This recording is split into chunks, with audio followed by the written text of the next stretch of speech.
नंदो का ख़बर शामिल कयूं पिया। गुलाम हैदर पुलेदीअ जे रिपोर्ट मुताबिक़ सिंध में पानी के खोट खिलाफ मरकज़ के सॾ ते क़ौमी अवामी तहरीक पारां तालके पतीन के सदर हुसैन दरस, लाला अल्लाह नवाज़ शेख वही जी अगवानी में प्रेस क्लब नंदो शहर के अॻियां एहतजाजी मुज़ाहरो कियो वियो। उन मौके ते अगवाननि खिताब कंदे चयो त हथ वठी सिंध में पानी की खोट पैदा कई वई आहे। उन्हनि चयो त सिंध के पंहिंजे हिस्से जो पानी नथो ॾिनो वञे, जॾहिं त एतिरे पानी की खोट नाहे जेतिरी ॿुधाई वई आहे।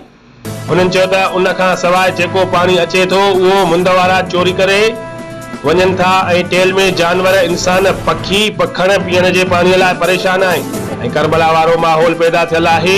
उन्हनि मुतालबो कयो त सिंध खे पंहिंजे हिस्से जो पानी ॾेई टेलनि ताईं पानी पहुचायो वञे।